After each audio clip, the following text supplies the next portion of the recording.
Heard the Okay, magic voice. I know it's just like the computers are taking over the world. What are we going to do?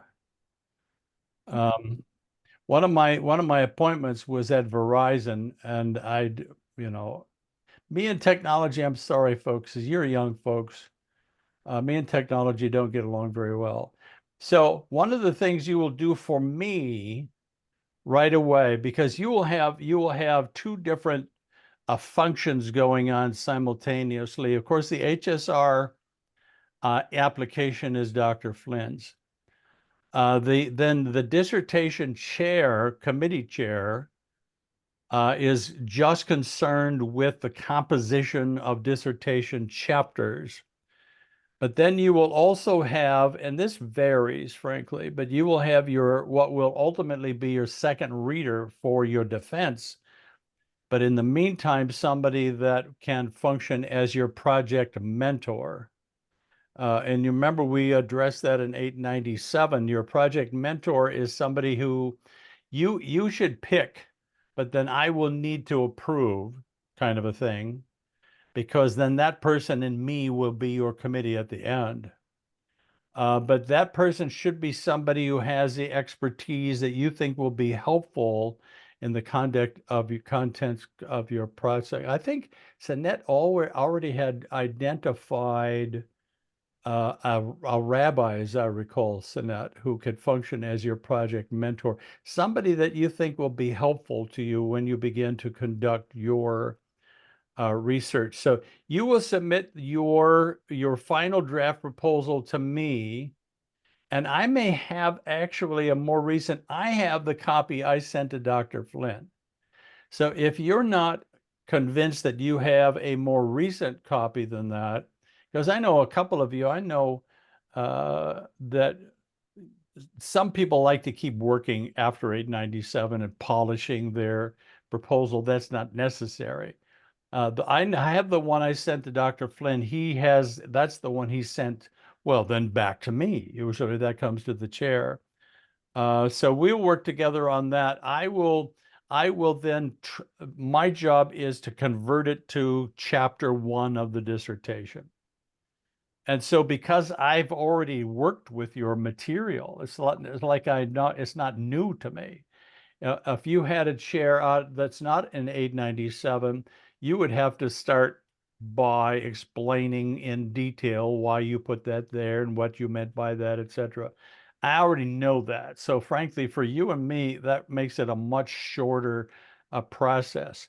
And so the proposal will become chapter 1. As you know, the outline and schedule that was at the end of the proposal, that's not going to be in chapter 1. You will not have, ultimately, you will not have a working bibliography. Now, chapter 1, 2, 3, 4, 5 will have a working bibliography, but at the end, it's all going to be combined together, obviously, with just one bibliography. So our first job is chapter 1. And I don't, because I'm already familiar with you and your work. That shouldn't take we can start diving into that almost immediately. Dr. Flynn will then approve your application. He is very, very good to coach you in the completion of your application. And so this is hugely important. Now, I have to tell others serving as a chair, and of course, therefore, I understand that when Dr. Flynn approves the details of your project design, then that's what they are. Then your chair, me, or if it was somebody else, a chair would not have the right to change them. So when Doug, some will get a chair saying, I think it will work better if Dr. Flynn approved the details of the project design, that's what they are. Now, if you want to significantly change anything, you will need to go back to Dr. Flynn and say, you approved my application. I want to, I need to change maybe a whole approach to collecting data. Frankly, if it's a smaller change, like you want to expand upon a survey, or you want to, then you don't need to do that. If you're going to add a whole new data set, And you might want to say, well, I want to do several interviews.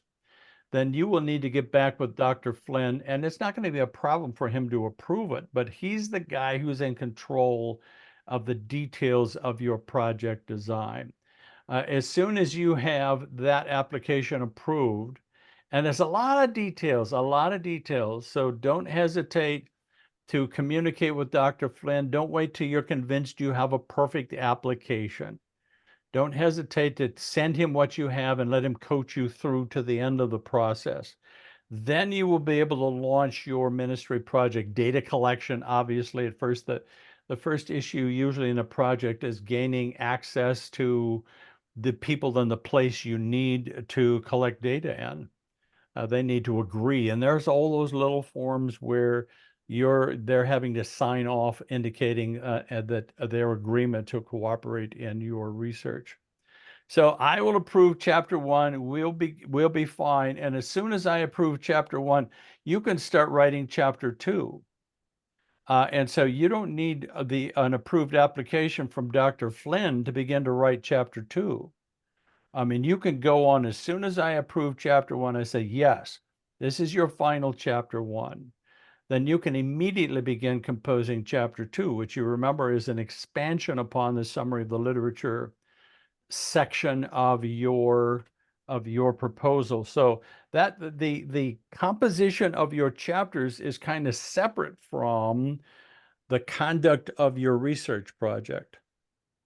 And so all the chapters in the end will be my responsibility together with yours to make sure when it comes to composition, then a lot of it is about formatting in the end, to make sure that when Dr. Flynn and your second reader, etc., look at what we give them, they say, well, yeah, that's exactly the way it needs to be. So, it gets kind of picky.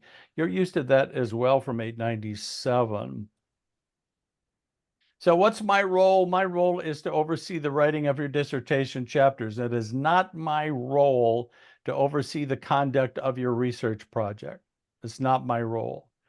So whatever Dr. Flynn approves in your application, that is your project design. But in addition, with that in mind, your project mentor can be, to the extent that you want him or her to be, on the side doing whatever coaching, providing whatever feedback.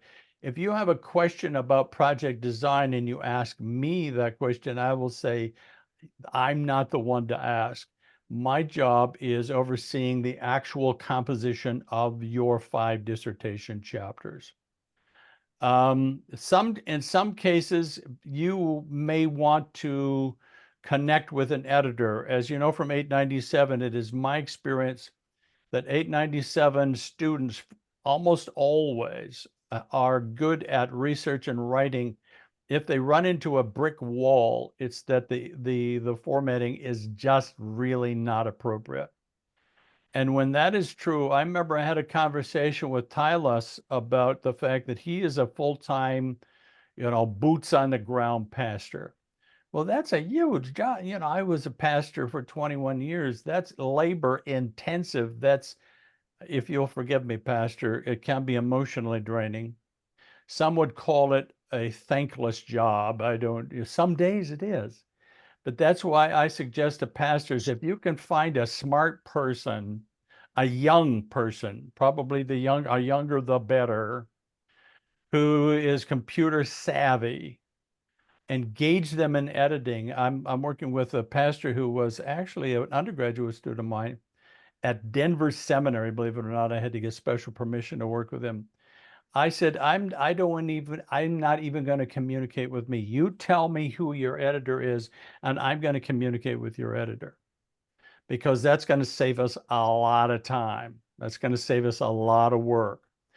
Now, some of our folks are really, really good at editing, which is wonderful. I myself enjoy editing and am self-published in a lot of ways for that reason. But if the formatting, all those picayune, you forgot to turn off the default settings in Microsoft Word, that can be a nightmare. So sometimes it's better to have an edit. It's up to you. we're actually, the committee at this point is considering requiring every Doctor of Ministry student to have an editor. And I directed a program some years ago, a DMIN program, where it was such a hassle. I mean, it took so much extra time for committee chairs to just constantly be wrestling with formatting issues with the student. We ended up requiring everyone to have an editor. I could comment more on that. Don't hire you do not need a professional editor. That will cost you a lot more money than they are worth. In fact, the only reason why you would ever need a professional editor is if you're hoping they can polish your writing for you. Well, listen, Grammarly will polish your writing for you. So you don't need to pay somebody, $2 a page, or usually it can be thousands of dollars. You just need a sharp computer person, quite frankly, that will serve you, because your life is too busy probably already. I mean, who knows? I think, well, anyway, I'll get off of that. The approval of the HSR application, it outlines the specific elements of your ministry. I do not have anything whatsoever to do with that. When we were interacting with one another in 897, I maybe had some ideas, some suggestions, while saying, in the end, I will have nothing whatever to do with that. I usually ask for a copy of your final approved application just so I know what it is Dr. Flynn approved. A field mentor and a second reader will serve as an advisor. You can use that advisor to the extent you want to. That's strictly up to you. But you need to choose an advisor, a field mentor, and then mention it to me. The handbook, the Doctor of Ministry handbook, says that this must be someone with a terminal degree. But in reality, what I'm looking for more than that is someone who clearly has the expertise that they can be helpful to you. They can be helpful to you. That's, I think, the more relevant thing. And so you will have that person not until you begin collecting data, unless you already have a relationship with them. At the very end of the process, you and I will have approved 5 chapters of your dissertation. And once we're happy with them, that's not the end of the process. Once we're happy with a dissertation, the 5 chapters of the dissertation, it looks good, formatting is good, bibliography, all that stuff, then it will be my job to schedule your dissertation defense and to conduct the defense. Your second reader and me will be your committee. You can have a third reader if you want. That will be up to you. It complicates matters a bit, but it can be helpful. And so my job will be to schedule and conduct your defense. And if and when you are approved, frankly, I will not submit your dissertation to defend unless I know it's going to be approved, because I know what that takes. So I'm not going to do that until I know it's going to be approved. Once you're approved, which means you have passed the Doctor of Ministry program, and you are, so far as we are concerned, a doctor of the church, then Dr. Flynn and I will make sure, and Dr. Nangle, Josh Nangle, will make sure that we have a perfect dissertation ready to be published. When you get a notice from ProQuest that your dissertation has been published, you're done. And that's when you're officially done. That's when you will get, your pretty diploma in the mail, etc. Hang it on your wall. Make sure, your family appreciates how much work you just put into all that. It's a beautiful diploma, but it's a lifetime of work. So you and I are literally going to be together right up to the very last moment. Now, for me, it's an honor, quite frankly. I've conducted one defense so far this semester. Dr. Derek Van de Slant, you remember, he's an active duty Marine chaplain. I've got one coming in July for Mike Hennigan. It's unusual to have two defenses in a semester. It's usually kind of one because it's labor intensive as well. But our folks are doing great. Our DMIN students are just doing very, very well indeed. Now, I wanted to give you what I think is the fast track for 899. You remember that in your program, you will get credit, three credits for one 897 completion. So if occasionally someone is not ready at the end of the first time through 897, they have to take it a second time. But there will only be credit for one. You'll pay for two, you know how that goes. But you'll only get credit for 897, and you will get credit for two 899s, three units each semester. Then there is a 899 because no one has ever done it in 2 semesters, but you will get credit for 2 semesters. When you register for a 3rd semester, it will be 899A, and you will be charged for 1 credit. So the price goes down, but that's not going to show up in your transcript. It's just the 2 899s that will show up in your transcript. Now, this is my experience of what I call the fast track. I've never seen anyone do it quicker than this. First semester, complete the HSR application process, finalize chapter 1, write chapter 2. And once you get to chapter 2, knowing that you've done a good job in your summary of the literature, I'm comfortable we can do this in the first semester. Second semester, write chapter 3, collect and analyze project data, and write chapters 4 and 5. Now, frankly, you could start collecting data. You can't analyze data until it's collected, even toward the end of semester 1, if you're ready. But definitely the second semester will be devoted to that, along with composition of those chapters. Third semester, then we schedule and conduct your defense. After the defense, we respond to recommendations from the committee and from Dr. Flynn. And then we arrange for the official publication of your dissertation in ProQuest. That's not a full 3rd semester because we need to submit to ProQuest 4 weeks before the end of the semester. It's really not a full semester, but it takes a full semester to get all of that done, quite frankly.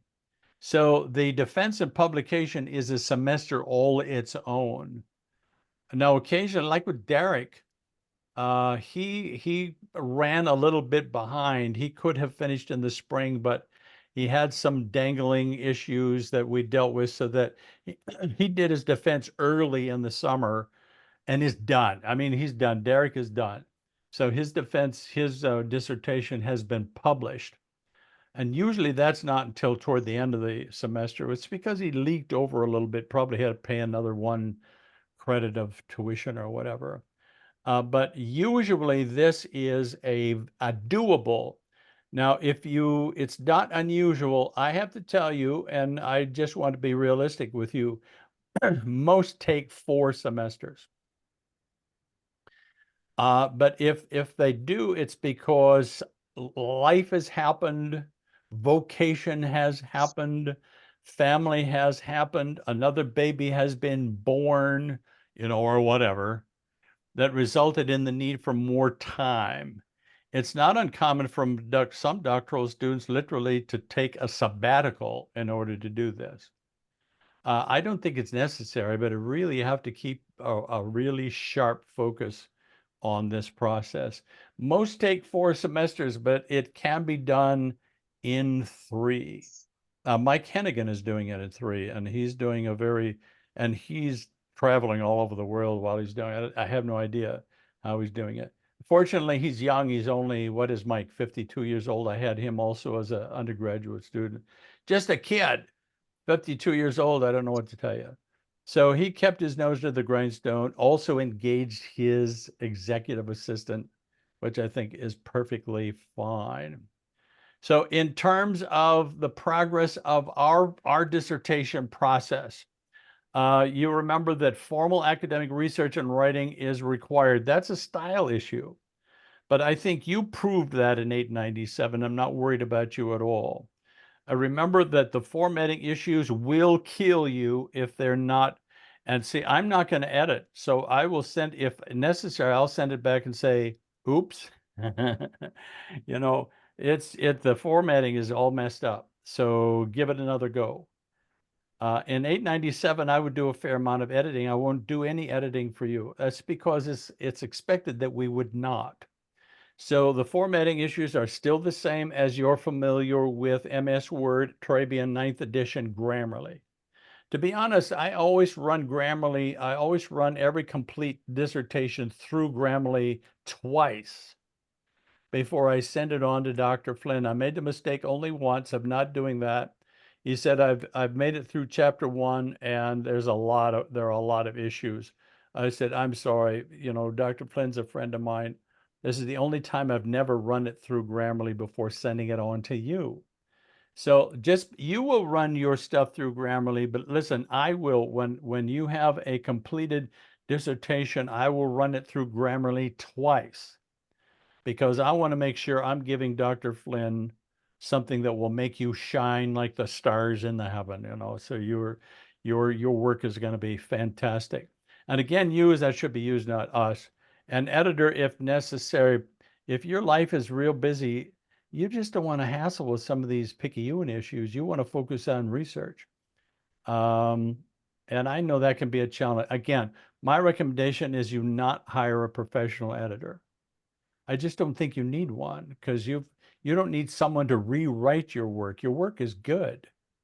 It's just a matter of polishing it so it looks the way it ought to look when you're done. Also, please understand that from the perspective of the registrar, a significant contribution is required not every month, that should be every semester. That should be every semester. So I will always send you a note at the beginning of a semester saying, this is what I anticipate. I'll send you a personal note. I believe that this is what we can accomplish together this semester. And so I'm here. You know, feel free to send me what you have and we'll work together on it. If nothing comes during a semester, I will send a follow-up. I'll usually send everybody a follow-up at the end of the semester. By the way, I need to see something from you. Now, the fact is that if you don't send me anything in a semester, you run the risk of the registrar dropping you from the program, which you don't want to happen. So we expect that every semester you will be making progress. Data collection can begin right after the final improvement of the HSR application. Data analysis can proceed after all the relevant data has been completed. That's if you have a project mentor who knows data analysis, this is where they're going to be especially helpful, as well as during the collection process. Chapter 4, you remember, will report the details of the project. Chapter 5 will report the analysis and the findings.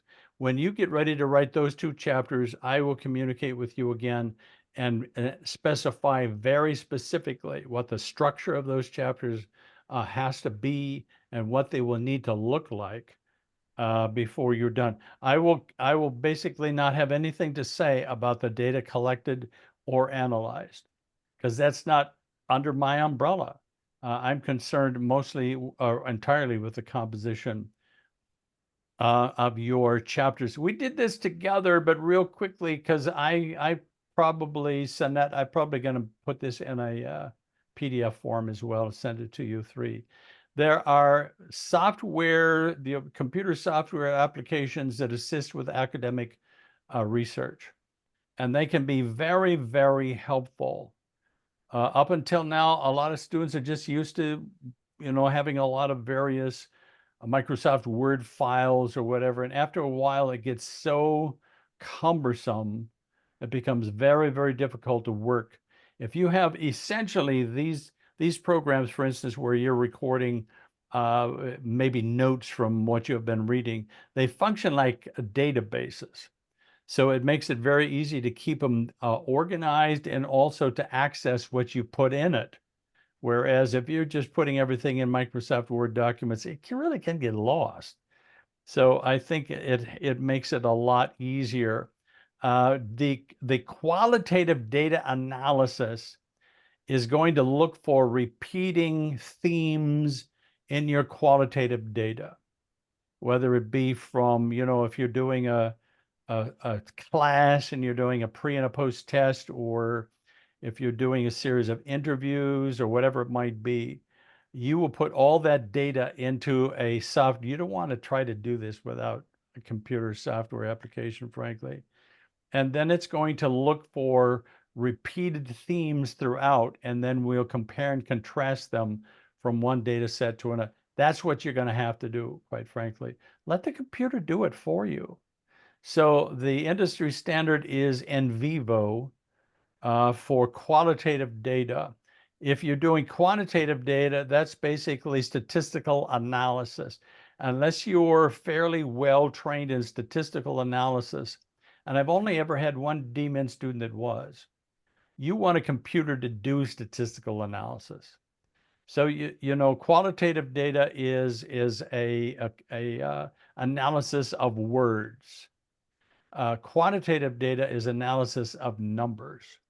So you have to turn everything into a number, and then you have to let the computer say, I want a correlation analysis of these two data sets or whatever. And it gets very complicated. PhD students do this kind of analysis almost exclusively, whereas it's pretty rare for a DMIN student because you're looking for real people in real life situations, etc. So it's more meaningful to analyze ideas and words, etc. Anyway, SPSS does everything. Back in the day, you had to be an Excel expert or something to analyze quantitative data. You don't need that anymore. SPSS does all that for you, and all the old graduates consider it cheating, but really, it really isn't cheating. Also, Dragon software, voice recognition software. For instance, if you do interviews, you'll need to record every single one, and then you'll need to transcribe them. If you try to transcribe an interview just with, back in the day, we had these pedals connected to recording machines, and we'd go back and forth and back and forth. It'd take hours. Now you can just connect your audio file of the interview to like the Dragon software, and it does the transcription for you. Again, it's not cheating. You probably just saved you hundreds of hours of work. I think and this is not expensive software either. So I think you can easily. So again, that's my recommendations. I give those recommendations in 897 as well. So I'm going to convert this also into a PDF so you have that information. But while we're getting ready to jump forward into this, after all, this is why you signed up to be a Doctor of Ministry student. This is where you wanted to be. This is where you are. So my hope is that it will be, dare I say, enjoyable to collect relevant data. Writing chapters 2 or 3 is just going to expand upon work you've already done. I think you should pray for fresh insight from the Holy Spirit as even from the beginning, you want to know who to gain access to. Maybe if you're doing a couple of interviews, who would be the best ones. And so you're looking for useful data so that when you analyze it, it gives you helpful findings. And, as I always tell 897 students, you won't know what you're going to find until you find it. It's empirical research. But I'm convinced that every one of you will end up finding conclusions that will be immensely helpful. And of course, you remember you're not researching for everybody. You've got a very narrow research topic, but because you're doing it carefully, others will be able to, they'll be able to build on your research because you will discover that your findings are generalizable and other people can use it in their context. Even Sanat, who's dealing with the feasts of Israel and their possible application, which is, I think, increasingly popular with the growth of the Messianic Jewish movement around the world, really. There are other kinds of, I think there are applications even when it comes to this whole idea of spiritual disciplines or spiritual practices that is also, this is kind of an old Christian idea, Christian spirituality, but it's becoming popular again. So, Sanat, I think you will find some things that can be generalized in their application to spiritual disciplines, more broadly speaking. So you have a very narrow focus, which is very important in your research. But then at one of my favorite parts of the dissertation is the end of chapter 5, where you basically then recommend, based on what I'm finding, I recommend that additional research can be done in this area, and this area, and this area. You're actually encouraging other future doctoral students to jump in based upon your research and do some additional project. It's just kind of a fun process, really, because you will be proven scholars in your area when you're done, and people will be reading your dissertation. So it's really profoundly important. So my prayer is that you will truly, truly find joy in the process. So let me ask you, I want to pray for you, but let me ask you if you have any questions for me here this evening. Sanat, I know you do. You've been writing you've been writing I on the know, but cover. I saw Zach's hand went up. Do you want Was to there go a hand? first? I didn't see the hand, Sanat. Was that Zach's hand? Oh, Hey, Zach, Yeah. raise that hand, man. There it is. There it is. There it is. Okay. Yeah. So just like a quick, I just wanted to give you kind of like a brief update, just maybe like a question or two. So I was able, even though I didn't do that application certificate yet, which I'll probably try to get done this weekend, I was able to kind of just write more material because when I had done 897, you knew I had like a lot of data for chapter 3 already. Mm-hmm. So I just kind of expounded on that and got more information for chapter 2. So I have like basically the rough drafts of those. Just need to polish them up. Mm-hmm. And then I was able to reach out to Dr. Robert Carpenter to be the mentor for my project, but Excellent. unfortunately, he couldn't do it for health reasons. So he's going to come back later to help with the committee for the defense. Yeah, But he can be a third reader. Rob is an amazing guy. He's such a wonderful yes. guy. As you know, he's battling cancer, etc., and courageously. He's just really, really amazing. But now there was the gentleman, Zach, that had a data collection protocol that might be. Have you thought of him being your project mentor? So I'm going to reach out to that's Dr. John King from Liberty. Yeah, yeah, yeah. I don't see an issue with him coming over into Regent because I know he's with Liberty, but that shouldn't be an issue. I know No, I was also able to talk to Dr. Scott Adams as well. He right. said he might be able to help as well. No, Scott is That's excellent. 2 guys on the list. Your project mentor can be anybody. Right. They don't have to be a Regent University faculty or associated with the Regent at all. It can be anybody that you think would be helpful to you in collecting and analyzing data. So yeah, be flexible when it comes to that. That's good. Good stuff. Sanat? Gotcha. yeah. I just want to be clear about next steps first. And so right now I'm done with the CITI. Mm-hmm. I started working on the HSR application, Mm-hmm. but in speaking to another student in 899, Denise, she said to work on chapters 2 and 3 first before doing the HSR because I'll need that information to complete the HSR.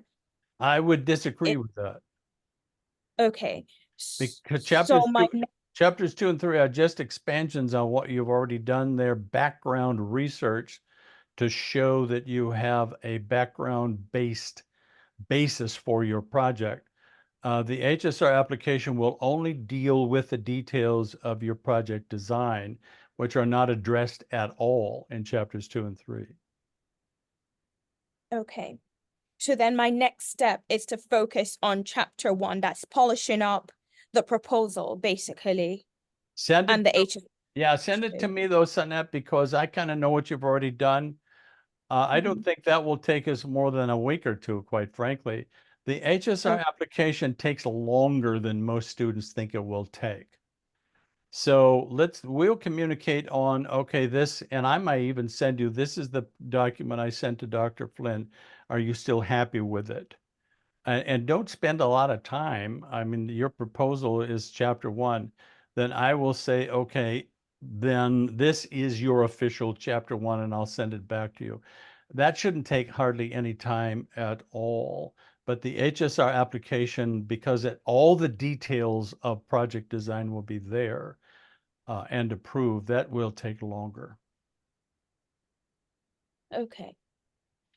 All right. Is there an application process for the mentor / second reader, or do I just submit their name and contact information to you? Yep, that's all you need to do. And if I approve them, then Sanette, you're free to engage with them when you begin to collect data. But then at the Okay. end of your process, I will contact them personally and say, okay, so I'm ready to schedule a defense for Sanette. Let's you and I get together and discuss that process. Okay. And That's it. any of the faculty that we can use for the second, or the one who is anyone. And anyone, no, and you are, listen, Pastor, you are in a position where you could easily use a faculty member because you have a local church kind of based project for you down there in, are you in San Antonio? I'm trying to remember, Tyler. Modesto, California. Oh, what was I thinking? San Antonio, you're I apologize that. No problem. So I think if it were me, I would check with Leroy, Dr. Leroy, and see if he would be available. He has served as a third reader for me and is just excellent. He's an excellent guy, as you know. So Dr. Leroy might be available. Wait till you have a final chapter 1 and then send it on to him, see if he thinks he's available. Explain to him that he doesn't need to engage until you begin to collect data, and then it will be up to you to ask him questions, to say, I've collected this data. What do you think I ought to add to it? Do I think I ought to? But then he will be with me at the end in your defense. So you can pick anybody. Obviously, if it's somebody I know in the faculty, I'm not going to even blink an eye when it comes to approving them. But we've got some great folks that are available. We have a brand new faculty member you all don't even know. I'm getting ready to know because we're working on a project together. Who is a wonderful, she's actually a pastor's wife locally who has a PhD. So we have some really great folks available. Feel free to approach anybody. Listen, Tyler, if you find that somebody's not available, I might suggest you go to someone else. Some of the newer faculty love to get involved that way because it gets their feet wet into the program. So yeah, anybody would be suitable there. Yeah, I was thinking about Dr. Carpenter, but yeah. Yeah, Robert he's a super fine guy. If it were me, because you're going to do a cross-cultural study, I think I would have somebody who has specific cross-cultural experience. Got it. Yeah. So just to get the very best feedback you can when you're collecting and analyzing data. Zach, you had something else. Yeah, I wanted to kind of just quickly circle back to like getting an editor. I was wondering if, since Regent's got a lot of new faculty for the MDiv program, I was wondering if any of them would be interested at all in just doing some like possible editorial work on like a dissertation or not. You know, I really don't know. I know all three of you are very good researchers and writers. And occasionally, because, you know, frankly, if I have a student who just is struggling with the pesky details of formatting, I sometimes will go in and edit a proposal and then send it on to Dr. Flynn. As a chair, I won't do that because you need to demonstrate that you can do that. But if it were me, I would find somebody, and Pastor Jackson and I had this conversation. What do you do if you can't think of anybody? I would find a young person who was computer savvy, give them the resources that I provided in 897, MS Word, Turabian 9. I wouldn't worry them with Grammarly because you can run the end product through Grammarly yourself. I will run it through Grammarly myself. But it's just, it needs to look right. It needs to look like it's a professionally polished, you know, document at the end. That really is a lot of it. It just needs to look right. So you don't want to get killed because you forgot to put if all you do is forget to put a period at the end of a footnote, I'll go in and put the period at the end. I'm not gonna hassle you with that. But sometimes it's just like, you know, you need to take another look at Turabian's guidelines for citing something from the internet or whatever it might be, you know. So it needs to look right.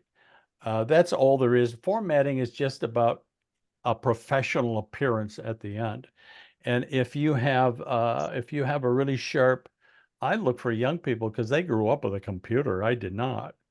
If you have somebody who is really sharp with a computer, you can give them access to the Microsoft Word sources, the resources, the Turabian resources. I like the Turabian Quick Guide online. It's not cheating to access the Quick Guide. And make sure they have access to it. Their job is to take what you do and polish it so it looks professional. A professional editor will want to change the wording. I don't know that you want an editor to change the wording. I don't know that you want them to. I don't know that you need them to. You just need to look, it needs to look polished. But it can be pesky just to have to keep dealing with all that stuff. So I don't know that they would be or not. You know what I would look for, Zach? I would look for another graduate student and have Josh Nangle represent a graduate student who could be like a research assistant, essentially. They're partnering with you, but they need to be able to go out and get a hamburger. So they're not going to charge you thousands of dollars. You know what I'm saying? But they're sharp people, or they wouldn't be graduate students. And they're already familiar with Turabian, etc. Just to make sure that it looks good, so that what you send me looks good. I know when I send it to Dr. Flynn, it's going to look good, etc. I know for me personally, I'm always consulting like on my internet bar for Edge. I always have the quick Turabian, like for the citations. I always have that on the hot search bar so I can just Yeah, double check to make sure I'm doing the Turabian quick guide is a marvel. Now we all have the tome. It looks like a Bible, you know, of Turabian 9th edition. And there's sometimes I still have to look at it because they, you know, you can, especially if you're citing an electronic source, it can get to be a little bit obscure. But the quick guide has most everything you need. Sanette, how you doing? I'm doing okay. Turabian freaks me out a little bit. No, just I guess that's rebuke why it. God gave me a husband. He's the first one I went to. Just rebuke it in the name of Jesus. It should not be freaking you out. How's your little one? She's doing very well. Her grandparents are here, so she's in spoil heaven. Oh, let them spoil her. Absolutely right. Pastor, it's good to see you again. Zach, it's good to see you again. It's going to be a good ride. It's going to be a good ride. My joy is to, I'll kind of be on a side horse in the carousel, watching you bob up and down. But it's still going to be a good ride.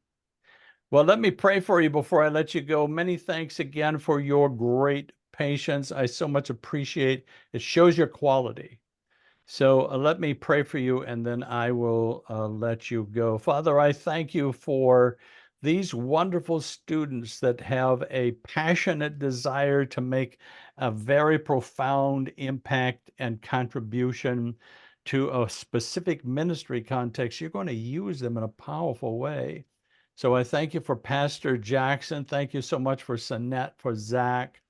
I just pray that you will give them a sense that it's just like a river, you're carrying them along by your Holy Spirit, and they don't need to stress or worry or fuss. They can just take some time to fix their heart upon you and allow you to carry them where you want them to go. And I just believe it's going to be very, very important. So I thank you for them. Strengthen them, bless them, give them favor every step of the way. I thank you, Lord, for good success at every point. In Jesus' name, amen. All right, my friends.